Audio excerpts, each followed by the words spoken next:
نمل میں 19ویں پارے میں ہے نہیں وہ حضرت تفصیل ہے اس کی، مگر اس سے پہلے میں کچھ بتاؤں۔ حضرت سلیمان اپنے لشکر کے ساتھ جا رہے تھے تو ایک ایسی وادی سے گزرے جس میں چونٹیاں بہت رہتی تھیں، اس لیے چونٹیوں کا ذکر ہے تو اس لیے سورت کا نام ہو گیا سورہ نمل۔ نمل کہتے ہیں عربی میں چونٹی کو۔ تو وہ چونٹیوں کی جو سردار تھی، جو ملکہ تھی، اس نے کہا اپنے اپنے بلوں میں چلی جاؤ، کہیں ایسا نہ ہو سلیمان اور ان کا لشکر عدم توجہ ہی میں توجہ نہ دینے کی وجہ سے تمہیں مسلتا ہوا نہ چلا جائے لشکر۔ فتبسم ضاحکا من قولها، قرآن میں ہے کہ حضرت سلیمان اس کی یہ بات سن کے مسکرانے لگے۔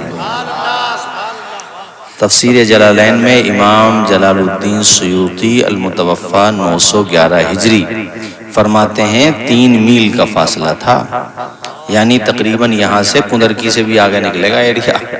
اتنے دور کی سن لی انہوں نے، تم کان پہ رکھ کے سن کے دکھا دو، مگر کان سے تھوڑی دور ہی رکھیو، اندر اگر چلی گئی تو بہت پریشانی ہو جائے گی، پھر آپریشن کرانا پڑ سکتا ہے کان کا۔ اتنی دور سے سن لی انہوں نے۔ اور کمال یہ ہے کہ چونٹی کو بھی پتا چل گیا کہ سلیمان آ رہے ہیں۔ بعض لوگ کہیں گے یار سمجھ میں نہیں آتی، تو خدا کے بندو سمجھ میں نہیں آ رہی ہے تبھی تو معجزہ ہے۔ بھئی سمجھ میں آ جائے گا تو پھر ہم میں اور ان میں کیا فرق ہے؟ اسی میں یہ ہے کہ آگے چل کے وہ اپنے ساتھ لشکر میں ہدہد لے کے چلا کرتے تھے حضرت سلیمان۔ ہدہد پرندہ تھا، ان کی حکومت تو تمام چیزوں پہ تھی نا۔ تو آپ نے وہ یہ کرتا تھا کہ جہاں پانی ہوتا تھا زمین پہ اوپر چونچ مار کے بتا دیا کرتا تھا کہ یہاں اندر پانی ہے۔ اتنا بڑا انجینئر تھا وہ۔ اور کہیں پانی کی ضرورت تھی وضو کے لیے، پانی پینے کے لیے، اور وہ تھا نہیں، آپ نے غضب فرمایا میری اجازت کے بغیر کہاں چلا گیا، کہاں ہے؟ لَأُعَذِّبَنَّهُ عَذَابًا شَدِيدًا، یہ آ جائے ذرا بڑی سخت سزا دوں گا اس کو میں۔ اور وہاں تھا نہیں، وہ جب آیا آپ نے فرمایا کہاں غائب تھا؟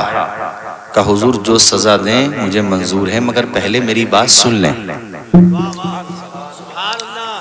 کہا میں اڑتے اڑتے ایک ایسی جگہ پہنچ گیا جہاں ایک سلطنت قائم ہے، اور اس سلطنت کو ایک عورت لیڈ کرتی ہے، نام ہے اس کا بلقیس، اور وہاں کی قوم سورج کو سجدہ کرتی ہے۔ میں نے اس قوم کو دیکھا، مجھے بڑا تعجب ہوا۔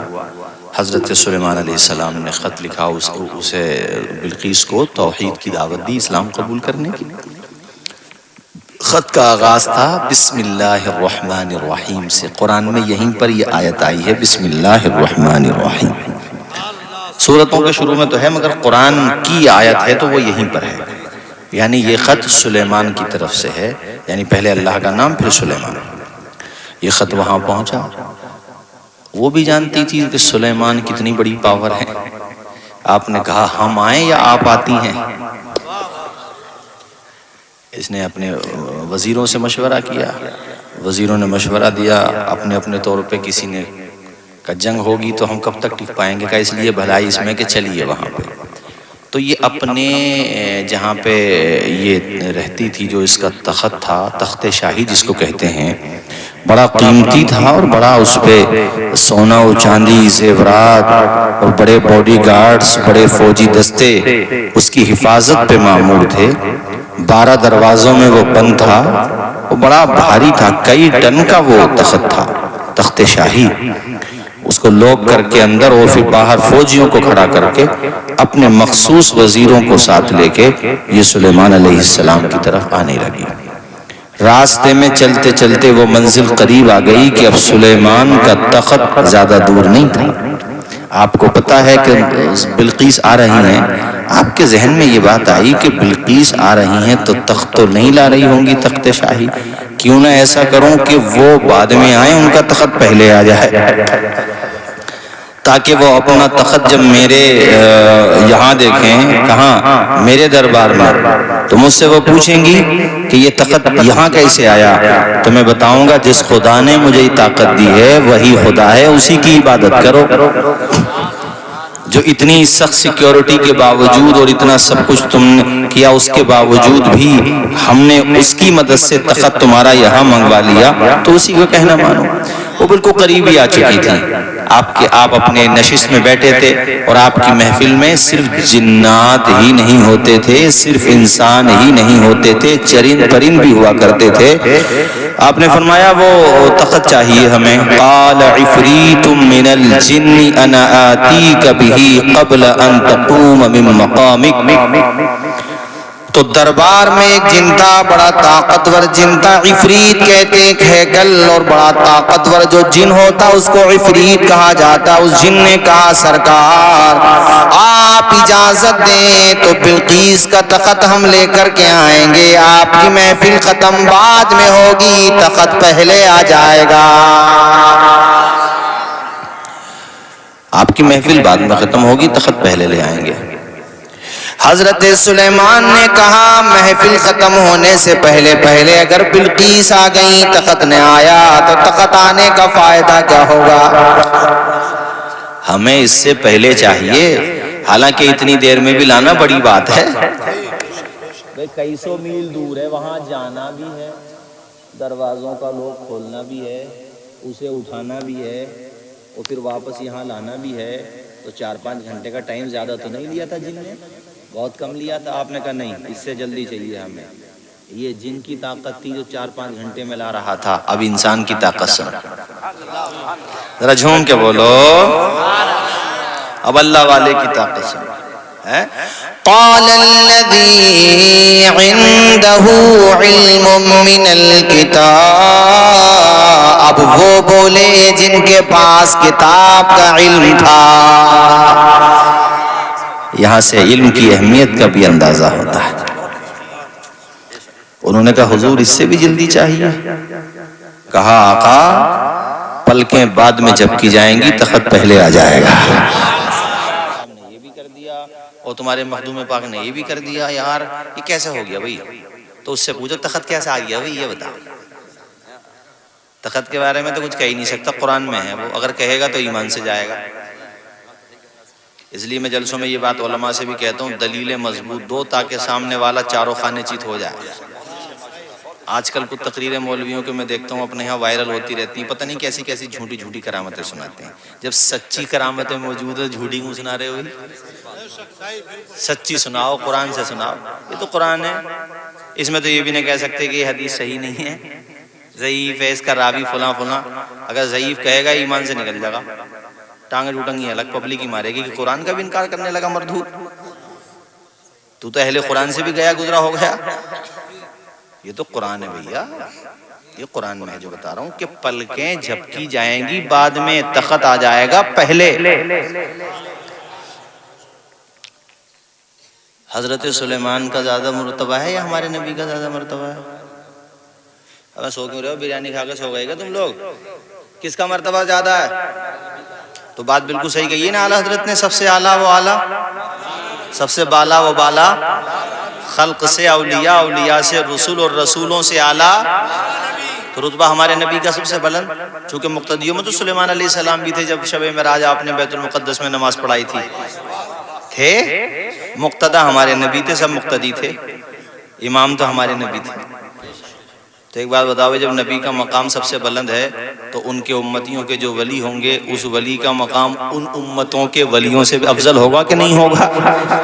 تو بھیا جب ان کی امت کے ولی کی طاقت اتنی ہے کہ پلک جھپکنے سے پہلے سینکڑوں میل کا تخت لے کے آ رہا ہے، اس کی طاقت مان رہا ہے، غوث اعظم کی نہیں مان رہا ہے، غریب نواز کی نہیں مان رہا ہے۔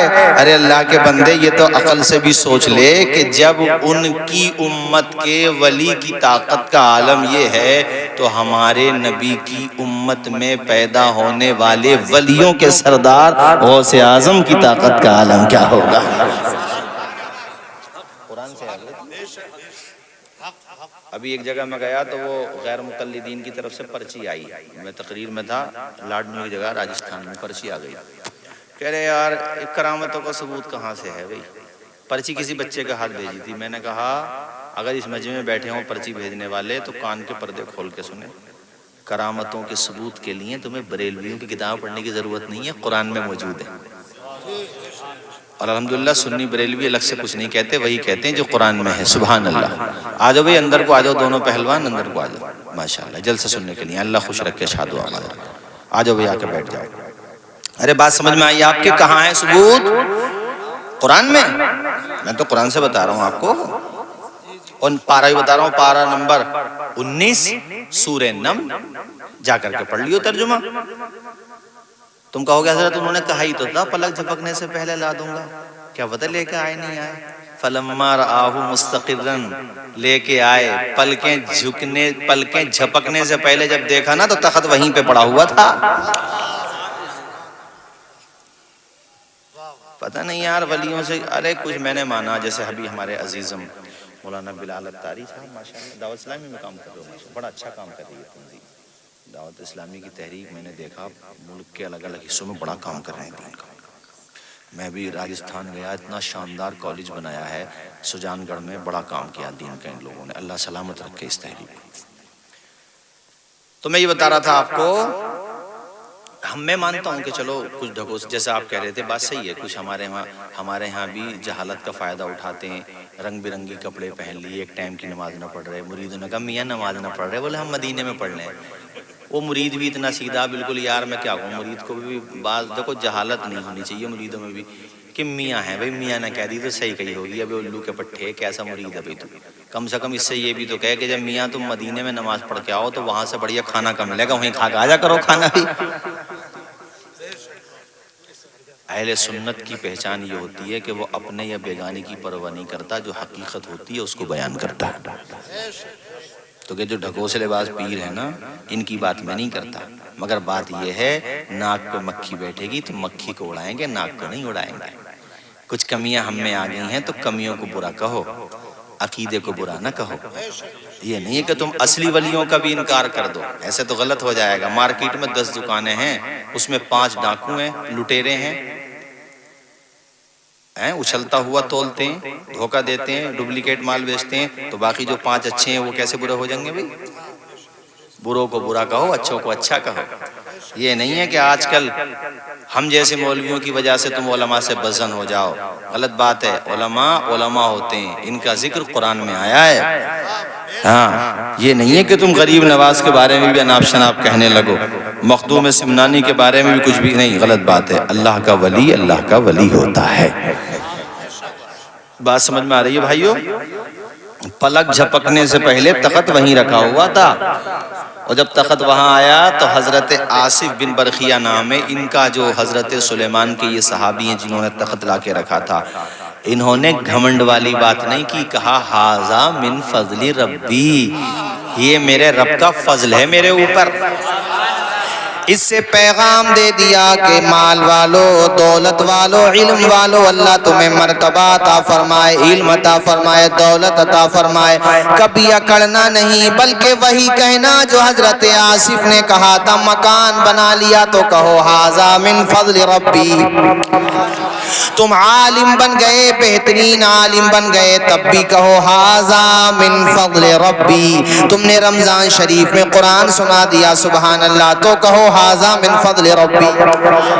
تم حاجی بن گئے، اللہ نے تمہیں حج کرا دیا، تو کہو ھذا من فضل ربی. یعنی اللہ کا شکر ادا کرو.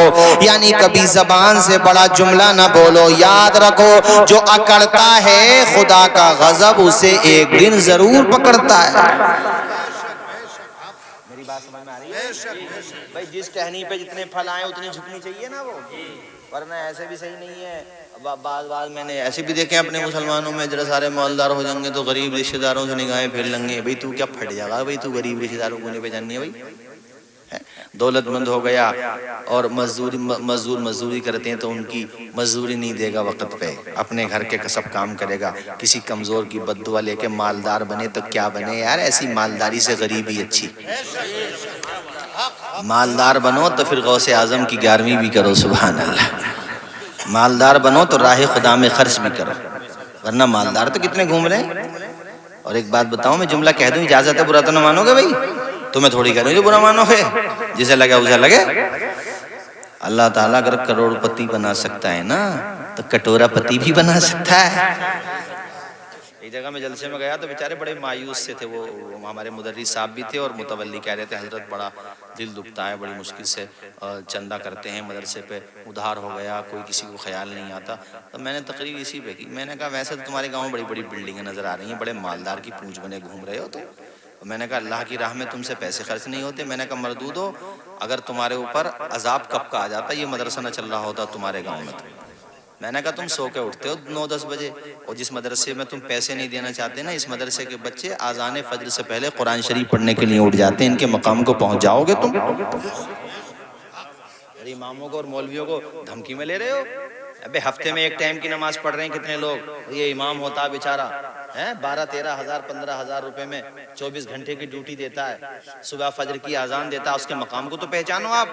کسی کے وہاں بچہ پیدا ہو جائے 3 بجے دروازہ کھٹکھڑا دیا، یہ نہ دیکھ رہے کہ جنوری کا موسم ہے، صبح کو کان میں اذان پڑھوا لیے یار امام صاحب کو، تو بیچارہ وہ سردی میں ہی آ رہا ہے اور بچے کے کان میں اذان دے کے جا رہا۔ اتنی توفیق بھی نہ ہوئی کہ امام صاحب کے ہاتھ پہ خوشی میں 500 روپے رکھ دیں؟ یہ تو دیکھو کہ تمہارے بچے کے کان میں اس نے اللہ کی توحید کی صدا بلند کی ہے، ذرا زور سے بولو۔ اس لیے میں نے آپ سے یہ بات کہی ہے جو مجھے کہنا تھی، دولت ملی ہے تو راہ خدا میں خرچ بھی کرو۔ صحیح ہے نا بھی بات؟ ورنہ اللہ تعالیٰ اگر دینا جانتا ہے تو لینا بھی جانتا ہے، اگر وہ ہنسانے کا موقع عطا کرتا ہے تو رلا بھی دیتا ہے۔ نادان کو اس بات کا بالکل نہیں پتا، وَتُعِزُّ مَن تَشَاءُ وَتُذِلُّ مَن تَشَاءُ، اللہ کے حضور یہ ہوتا ہے فیصلہ، وَتُعِزُّ مَن تَشَاءُ وَتُذِلُّ مَن تَشَاءُ، بنجر زمین پہ پھولوں کی چادر بچھائے وہ، پتھر کو موم کو پتھر بنائے وہ،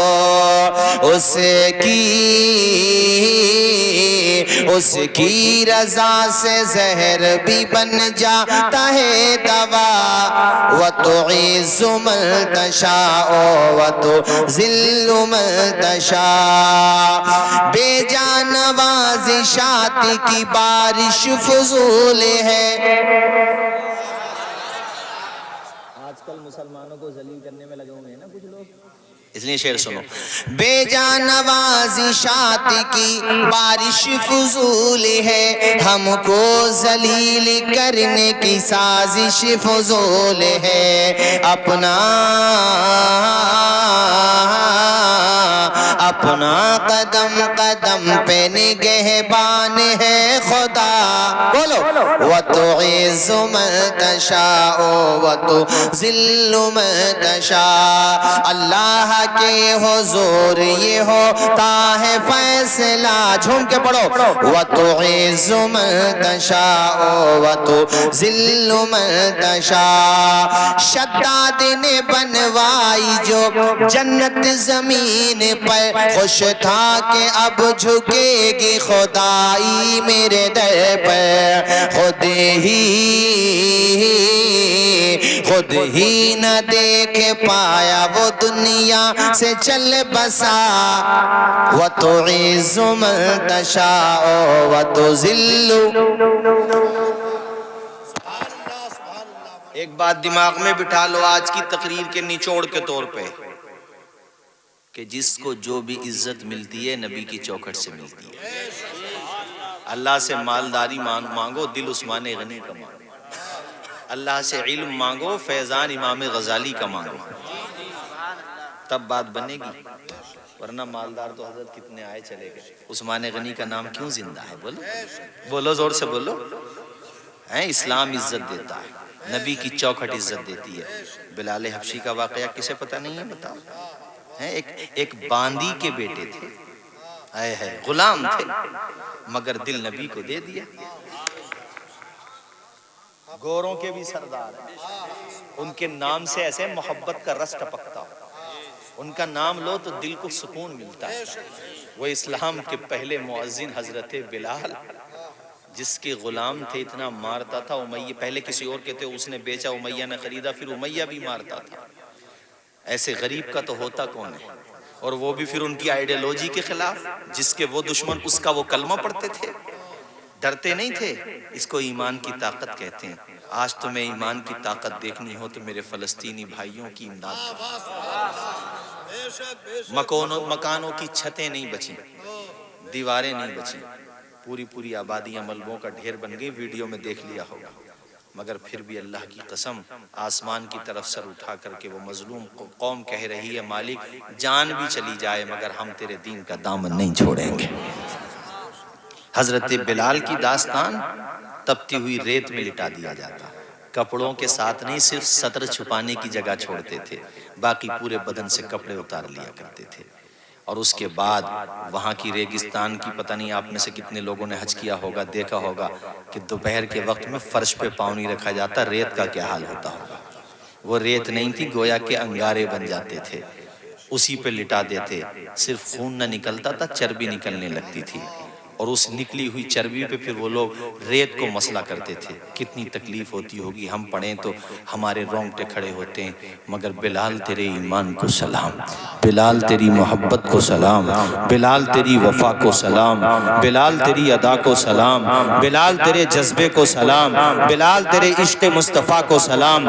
چربی نکل رہی ہے، خون رس رہا ہے، ظالم سینے پہ کھڑا ہوا ہے، تماچے مار رہا ہے، بلال سے کہتا ہے بلال اب تو تیرے نبی کی محبت کا نشہ اتر گیا ہوگا، اب تو تیرا نظریہ بدل گیا ہوگا، اے بلال اب تو تجھے دامن چھوڑنا پڑے گا۔ حضرت بلال آدھے ہوش میں ہوتے، آدھے بے ہوش ہوتے، چونکہ مارتے اتنے تھے کہ ہوش بھی ختم ہو جاتا تھا، بے ہوش ہو جاتے تھے، مگر چونکہ آدھے ہوش میں ہیں، آنکھیں کھولتے اور کہتے امیہ کان کے پردے کھول کے سن لے، تو میرے دہن کی زبان نکال سکتا ہے، پوروں کے ناخون نکال سکتا ہے، میری چمڑی ادھیڑ سکتا ہے، مگر سن عطا کردہ خدا کا رتبہ ذیشان مت لینا، ہماری جان لے لینا مگر ایمان مت لینا۔ تو کیا سمجھ رہا ہے تو مجھے مارے گا تو میں اپنے نبی کا دامن چھوڑ دوں گا؟ کسی نے کہا بلال اتنا پٹتے ہو پھر بھی صبر کرتے ہو، ارے خاموشی ہو جایا کرو، وہ پٹو گے تو نہیں۔ بلال نے مسکرا کے جواب دیا کہ ایک ادنا سے چھوٹے سے چند ٹکوں کے برتن کو، مٹی کے برتن کو جب بازار میں خریدنے جاتا ہے کوئی خریدار تو چند ٹکوں کا برتن بھی وہ ٹھوک بجا کے دیکھتا ہے۔ بازار کا برتن بغیر امتحان کے نہیں بکتا، میں تو جنت کا خریدار ہوں، میں تو مصطفیٰ کی زلفوں کا اسیر ہوں۔ امیہ سینے پہ کھڑا ہے، کہتا ہے بلال اب بھی نام لے گا تو اپنے خدا کا؟ بلال کہتے تھے امیہ جو آگ لگائی، جو وہ آگ لگائی ہے جو آگ بجھا دے گی، تو اس عشق کا مطلب نہیں سمجھتا بلال۔ بلال نے کہا اے امیہ تو اس عشق کا مطلب نہیں سمجھتا، تجھے پتا ہے تیرا جتنا ظلم بڑھتا ہے اتنا ہی بلال کا ایمان بڑھ جاتا ہے۔ ذرا جھوم کے بولو سبحان اللہ، اور مچل کے بولو سبحان اللہ۔ دیکھو کتنی عزت ملی اسی بلال کو۔ ابو بکر صدیق نے خریدا کہ نہیں خریدا؟ نبی کی بارگاہ میں پہنچا دیا، حضور نے کھڑے ہو کر کے استقبال کیا، پیشانی کو چوما، کہ بلال تیری پریشانی کے دن ختم ہو گئے، اللہ نے تجھے عزت دے دی۔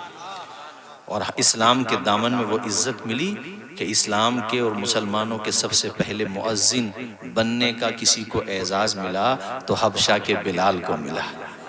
نہ ان کا رنگ دیکھا گیا، نہ یہ دیکھا گیا کہ یہ غریب ہیں، یہ دیکھا گیا کہ دل نبی کا عاشق ہے۔ اور کتنا رتبہ ملا مہلولی کے مسلمانوں، پتہ ہے تمہیں؟ فائنلی جب مکہ فتح ہوا ہے نا، مکہ، تو ہزاروں صحابہ تھے، دسیوں ہزار صحابہ، اور جم غفیر تھا، ایسا دبدبے کا دور پلٹ کا آیا تھا، جنہوں نے حضور کو مکہ سے نکالا تھا نا وہ قدموں میں پڑے ہوئے تھے، اللہ کی قدموں میں پڑے ہوئے تھے، اور حضور نے ان کو بھی مسلمان کر لیا تھا۔ اب کون تھا حضور کا مخالف؟ کوئی تھا بھی تو ہمت نہیں تھی سامنے بولنے کی۔ ایسے موقع پہ کون نہیں چاہ رہا ہوگا کہ حضور ہم سے کہہ دے آزان دینے کا۔ مکہ بھی، اب خانہ کعبہ بھی فتح ہے، اور بخاری مسلم کی حدیث ہے کہ حضور جب خانہ کعبہ کے اندر گئے نا تو بلال کو ساتھ لے کے گئے۔ بلال جب دروازے کے اندر داخل ہو رہے ہیں تو آنکھوں سے آنسو نہیں رک رہے ہیں، کہ یا رسول اللہ مجھ جیسا ایک کمتر آدمی، مجھ جیسا ایک غریب آدمی، مزدور آدمی، مجھ جیسے کالے رنگ کا حبشی بلال، اور آج تم نے بنا دیا ہے فلک کا ہلال۔ خانہ کعبہ کے اندر لے گئے، اور جب آذان کا وقت ہوا سارے صحابہ منتظر ہیں حضور ہم سے کہہ دیں آذان کے لیے۔ حضور نے کہا بلال چڑھ جا خانہ کعبہ کی چھت پہ۔ اور لوگوں کو آذان دینے کا موقع ہوتا ہے تو خانہ کعبہ کی طرف منہ کر کے دیتے ہیں۔ یہ بلال کی شخصیت ہے جو خانہ کعبہ کی چھت پہ کھڑے ہو کر کے آذان دے رہے ہیں۔ خانہ کعبہ کی چھت پہ جب کھڑے ہوئے اب اتنے آنسو نکلے کہ ڈھارس بن گئی۔ صحابہ نے کہا بلال کیوں رو رہے ہو؟ کہا رونے دو، یہ غم کے نہیں خوشی کے آنسو۔ کہا کیا مطلب بلال؟ کہ میں دیکھ رہا ہوں یہ مدینے کی وہی گلیاں ہیں جہاں مجھے گھسیٹا جاتا تھا، لیکن میں نبی کے دامن سے جڑا تو خانہ کعبہ کی چھت پہ کھڑا ہو گیا ہے۔ جب تک بکے نہ تھے تو کوئی پوچھتا نہ تھا، تم نے مجھے خرید کے انمول کر دیا۔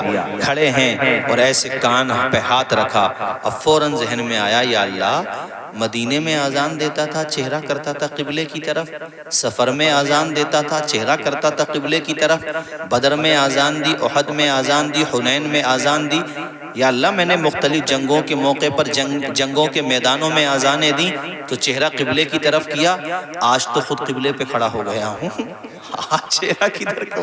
حضور نے کہا او بلال خاموش کیوں ہو، آذان کیوں نہیں پڑھتے؟ کہا حضور ایک سوال مجھے پریشان کر رہا ہے، پہلے آذان دیتا تھا تو ظاہر نیچے ہوتا تھا تو چہرہ قبلے کی طرف کرتا تھا، آج تو کعبے کی چھت پہ ہوں کدھر چہرہ کروں؟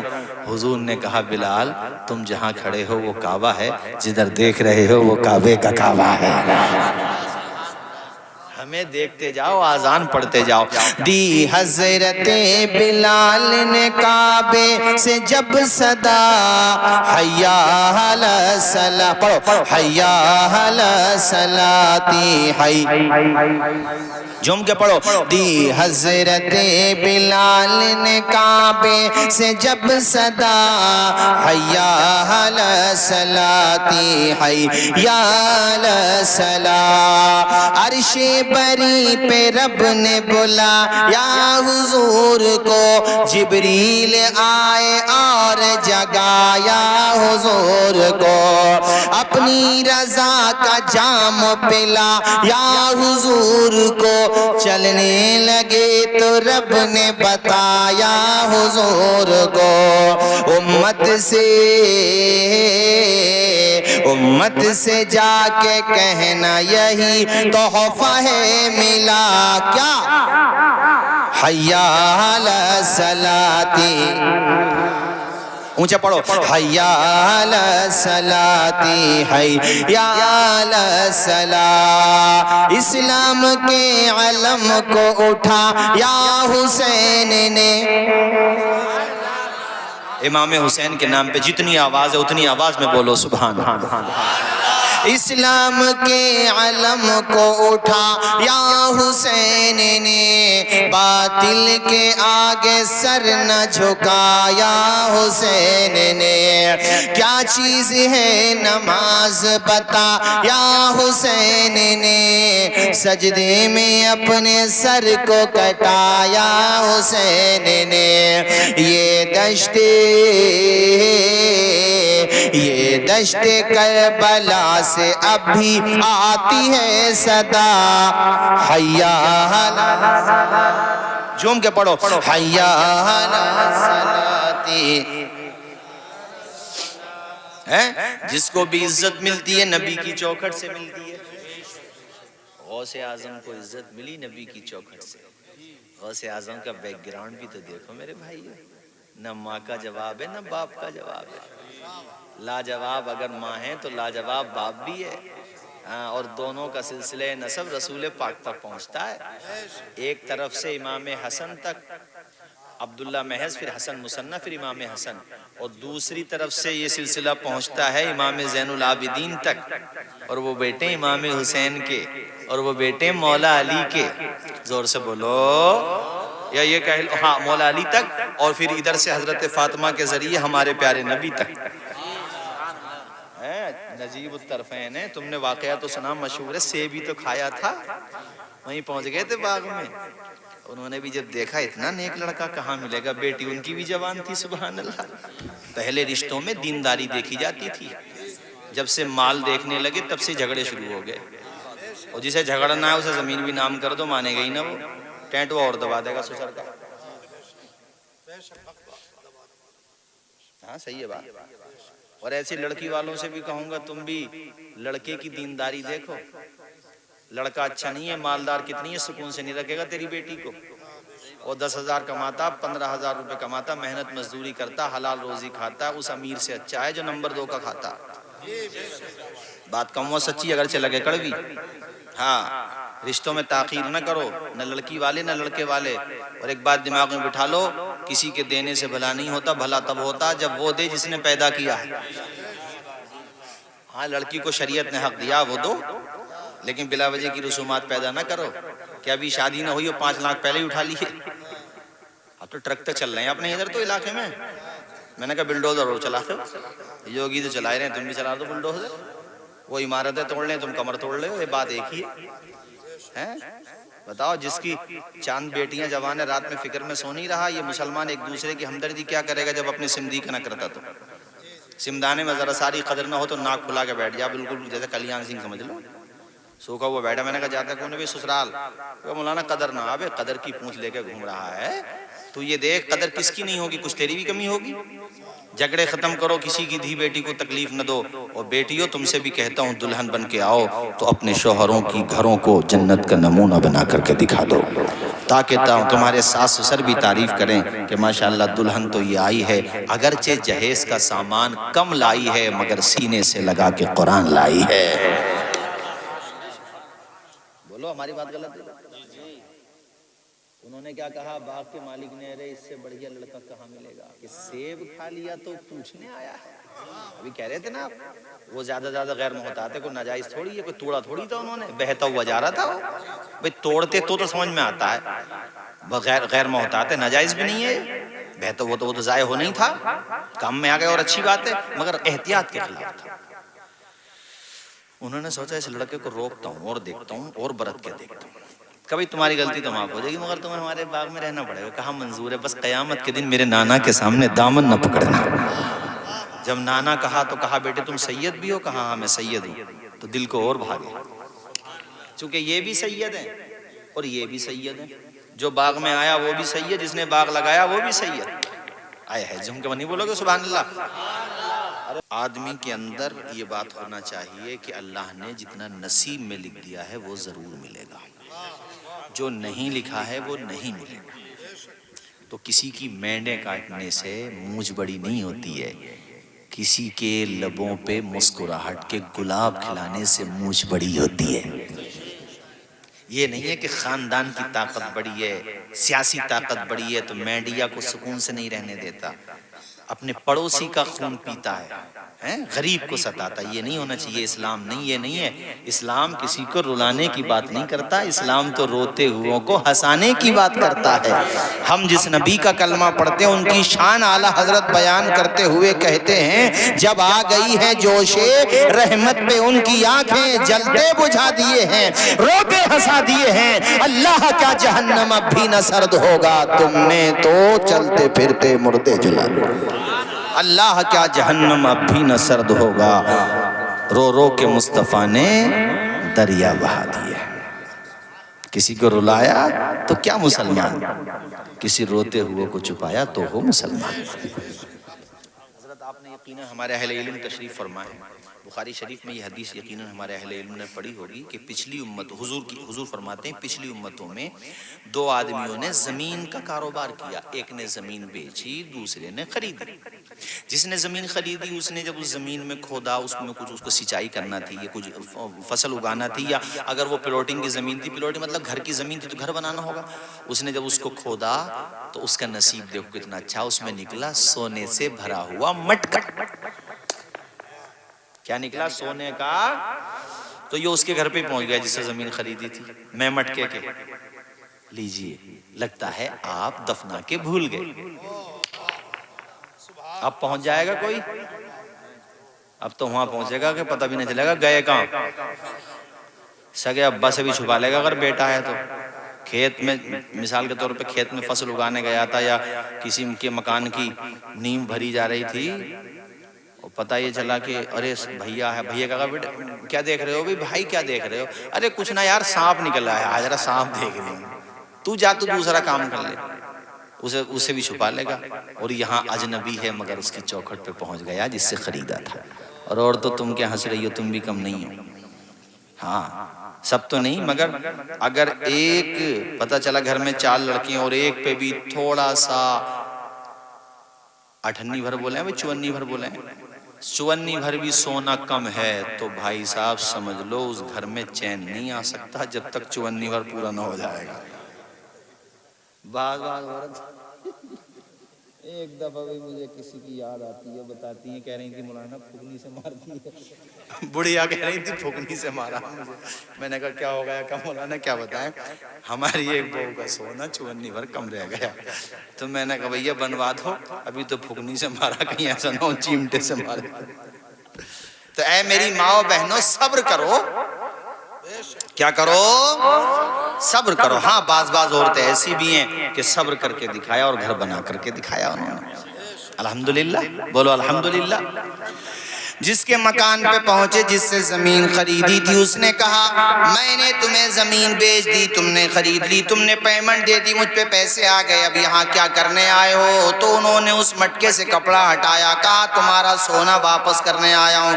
کہا میرا سونا؟ کہاں تمہارا؟ کہا بھیا میرا کیسا سونا؟ کہا وہ تمہاری زمین میں نکلا ہے، زمین خریدی ہے، سونا نہیں خریدا ہے۔ نیت خراب نہیں کروں گا اپنا، جو ملے گا نصیب سے مل جائے گا، جتنے پیسے دیے اتنے کی زمین ملتی تو کہ یہ سونے کا میں کیا کروں بھائی، میں نیت خراب کر کے اللہ کو کیا منہ دکھاؤں گا؟ یار سلام اس کو بھی کرو جس نے خریدی تھی، اب سلام اس کو بھی کرو جس نے بیچی تھی۔ ہاتھ جوڑ کے کھڑا ہو گیا کہ بھئی تیرا نصیب رہا، کوئلہ نکلے یا سونا تو اسے لے کے چلا جا، نہ میں نے دبایا ہے نہ میرے باپ داداؤں نے دبایا ہے، یہ تجھے مبارک ہو یہ سونا، اللہ تجھے لینا کرے، یہ جانے تیار نہیں اور وہ سونا لینے تیار نہیں۔ یہ بھی کوئی فرضی واقعہ نہیں ہے، بخاری شریف کی حدیث کا بتا رہا ہوں۔ ارے بات سمجھ میں آ رہی ہے کہ نہیں؟ یار زیادہ ہی بڑھیا تھے بھائی، خوب ہی بڑھیا تھے، نہ تو یوں کہتے ہیں ایک مٹکا لے گیا 2 دعوے ہم نے، اس لیے دھونس میں لے لیتا کہ کہیں کوئی دوبارہ نہ آ جائے، کہ اب تو دیکھا جا رہا کہیں دوبارہ نیت خراب نہ ہو جا، کہ دوسرا لے لیا، اچھا ڈرا اور دیتا اسے بیچارے کو، مگر اس نے کہا کہ مجھے نہیں چاہیے۔ دیکھو ماشاءاللہ باعمل شخصیت کی نشانی ہوتی ہے، حضرت کی آنکھوں سے آنسو نہیں رک ہوئے ماشاءاللہ۔ اللہ تعالیٰ عمل کی توفیق عطا فرمائے ہم سب کو ماشاءاللہ۔ آپ تمامی حضرات، میں کبھی کبھی اگرچہ آتا ہوں مگر مجھے محبت تو اپنے علاقے سے ہے، آپ کی دعاؤں سے الحمدللہ میں تمام صبح میں جاتا ہوں الحمدللہ، مگر میں اپنے علاقے سے یوں محبت رکھتا ہوں کہ یار مرنا تو ایک دن مجھے بھی ہے، تو نہ تو راجستھان کے آ رہے فاتحہ پڑھنے اور نہ صاحب تمہارے باقی صوبوں کے آ رہے، یہ بیچارے اپنے کندر کی بلاری ہے نا دین نگر پور، کبھی کبھی تو پہنچ ہی جا کریں گے، وہی مولانا کی خور فاتحہ ہی پڑھ لو، تو اس لیے اپنوں سے محبت کرنا چاہیے، اور آپ بھی ایسی کرتے ہیں۔ حضرت میرے بارے میں آپ جانتے ہیں، کہیں اور کے لیے بھی میں الحمدللہ اوروں کے مقابلے میں کافی نرم ہوں، مگر میں اپنے علاقے کے لیے تو یہ سوچتا ہوں کچھ ملے تو سبحان اللہ، نہ ملے تو سبحان اللہ، مگر ہم اپنے علاقے کے لیے جیسے تھے ویسے ہی رہے۔ صحیح ہے بات، فرمان صاحب ایسی بات ہے۔ حضرات توجہ ہے آپ کی، اس نے کہا مجھے نہیں چاہیے سونا، یہ بولے مجھے بھی نہیں چاہیے، بولے یار اب حل کیسے ہو گئی؟ تو بولے چلو قاضی صاحب کے پاس چلنے ہیں۔ قاضی صاحب سمجھ رہے ہو پنچ، عالم صاحب یہ کہہ لو، ان کے بعد جا کے بیٹھ گئے، کیا بات ہے؟ سونے کا مٹکا بھرا ہوا ہے سامنے رکھا، انہوں نے کہا یار تو لے لے بھئی تیرے لیے بھی جائز ہے یار، یہ دے رہا تحفے میں، تو تحفہ سمجھ کے لے لے، ویسے تمہیں لینا چاہیے بھئی جنہوں نے زمین خریدی ہے۔ تو کہا بھئی مجھ سے تو حضرت کہی ہوں، مجھے ایک رتی نہ چاہیے، وہ کہہ رہا مجھے بھی نہ چاہیے۔ اچھا میں ایک بات کہہ دوں، قاضی صاحب بھی زیادہ ہی بڑھیا تھے، ہم ہوتے تو ہم کہتے لاؤ بھیا ہمیں دے دو، بھئی جب تم نہ لے رہے تو ہمیں دے دو اپنی مرضی سے، مگر قاضی صاحب نے کہا مولانا بلال صاحب سر کھجال لگے، وہ بھی یار کیا کروں بھئی نہ یہ لیتا نہ یہ لیتا۔ قاضی صاحب بولے بتاؤ اولاد والے ہو کہاں، کیا ہے تمہارے پاس؟ ایک بولے بیٹا، دوسرے نے کہا بیٹی۔ تو قاضی صاحب بولے چپ جائیے بالکل، اب جیسا کہوں ویسی مانیے۔ کہا ٹھیک ہے، کہا کتنی عمر ہے؟ کہا بالغ ہیں دونوں۔ کہا ایسا کرو تم اپنی بیٹی کا نکاح ان کے بیٹے سے کر دو، اور یہ جو ملا ہے نا تمہیں وہیں نپٹا لو اسے۔ ذرا جھوم کے بولو سبحان اللہ۔ یار کتنے اچھے لوگ تھے حضرت ہیں.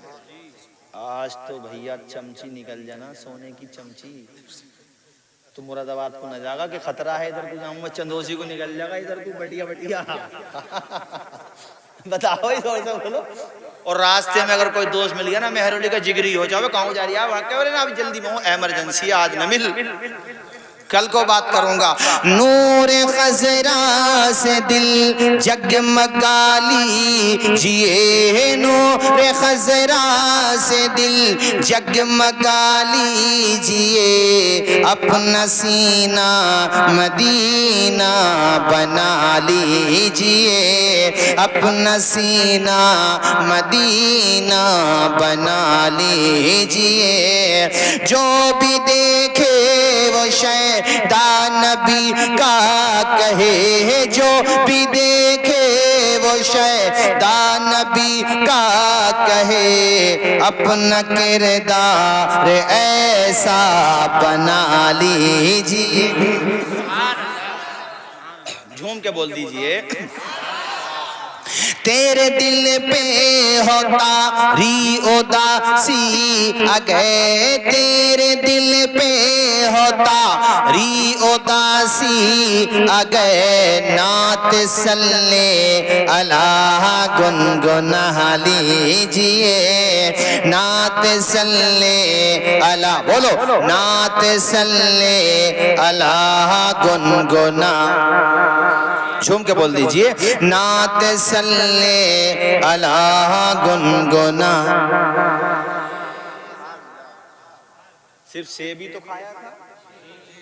باغ کے باغباں بولے بھیا ہمارے باغ میں رہو تو معاف کریں گے. کہ حضرت منظور ہے باغ میں رکھنا تو بہانہ تھا اصل میں ان کا کردار ناپ کے دیکھنا تھا. اب دیکھا یہ لڑکا تو تہجد میں مجھ سے پہلے اٹھ جاتا ہے اوابین بھی پڑھتا ہے اشراق بھی پڑھتا ہے تہجد بھی پڑھتا ہے.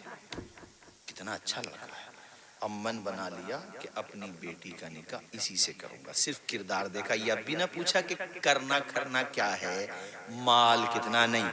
کہا اتنا اچھا نیک لڑکا شریف لڑکا. ایک دن کہنے لگے بیٹے اب مجھے تم پہ خیال آتا ہے میں سوچ رہا ہوں کہ تمہاری یہاں سے چھٹی کر دوں تمہیں رہا کر دوں.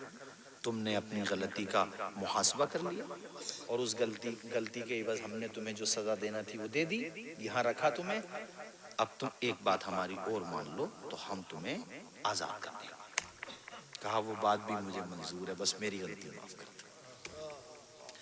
وہ بات یہ ہے کہ ہماری بیٹی سے تمہیں نکاح کرنا ہوگا. بیٹی کا نام فاطمہ ام الخیر ہے اور یہ بھی سنتے چلو کہ میری بیٹی آنکھوں سے نابینا ہے کانوں سے بھی معذور ہے سن نہیں سکتی پیروں سے معذور ہے ہاتھوں سے معذور ہے. آپ نے فرمایا تب بھی مجھے منظور ہے بس میری غلطی معاف کر دو. سسر کا بھی جواب نہیں الحمدللہ اور داماد کا بھی جواب نہیں. انہوں نے بھی ایک دفعہ یہ نہیں کہا کہ ایسی معذور لڑکی ہے تو مجھ سے نکاح کیوں کر رہے ہو اتنی بڑی سزا کیوں دے رہے ہو زندگی بھر کا معاملہ ہے. اپنے یہاں تو ذرا سا رنگ اگر کچھ پتہ چلا دبتا ہوا رنگ ہے تو خود کو تو مائیکل جیکسن سمجھتا ہے. ذرا سا رنگ دبتا اپنا رنگ نہیں دیکھ رہا ہے